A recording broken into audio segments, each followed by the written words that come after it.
It's a worm that affects the gastrointestinal tract in sheep, and importantly for us as sheep farmers, can have a really devastating effect on lambs, because while older sheep have an immunity towards the parasite, younger lambs will not have had any exposure and will thus be susceptible to really bad damage to their gastrointestinal tract if they happen to pick up larvae off pasture. So the Nematodirus larvae that lambs are going to be ingesting in the coming weeks and months on our pastures are actually from eggs that were laid in 2020. So it has a really long life cycle. And what stimulates these eggs to hatch is a kind of a change in weather. So when we have the cold conditions that we associate with the springtime, and we're moving into longer daylight hours, higher average temperatures, and that stimulates these eggs to hatch. The problem is that when we have young lambs, so lambs born so far in 2021 and lambs being born at the moment, grazing pastures after a big hatch of these eggs, they'll take in lots of larvae, their immunity will be non-existent, and so we can have massive losses, we can have really dehydrated lambs, scouring lambs, just big problems. As I said, older sheep, so lambs' mothers, ewes, will be immune to Nematodirus. But because the lambs have had no exposure, when they see it for the first time, it can be disastrous. From 10-12 weeks of age, lambs should start to be building good immunity towards Nematodirus, and it shouldn't be a problem, but they're very, very susceptible and at high risk before that. Lambs will be most at risk between the ages of 6 and 12 weeks, but lambs under nutritional stress can be at risk sooner, so you're talking twins, triplet lambs, maybe suckling a mother who hasn't got a lot of milk.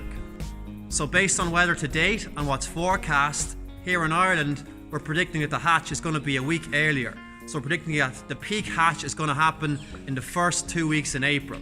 So lambs are going to be at risk from then and in the weeks beyond. Your own farm's Nematodirus risk will be governed by its geography, its topography, and the climate in your area.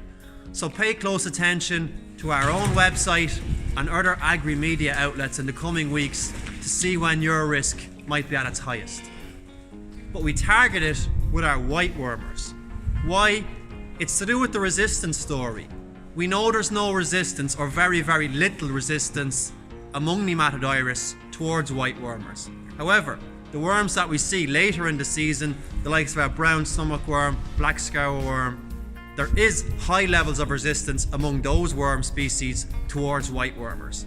So that's why we use our white wormers now, and using the principles of wormer rotation later in the season, then move on to our clear and yellow doses to combat the worms that may be resistant against the white wormers. We're getting the most bang for our buck as farmers. White wormers are also generally very cheap, and they're very safe to use in young, vulnerable lambs. In terms of brand names, you're looking to Albex 2.5%, you're looking to Bovex, you're looking to Zerofen.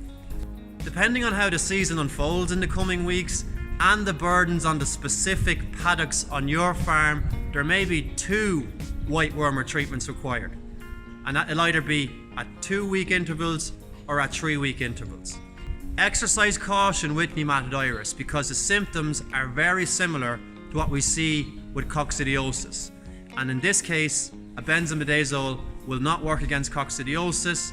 Vice versa, the likes of a diclazoral like dicoxin will not work against Nematodirus.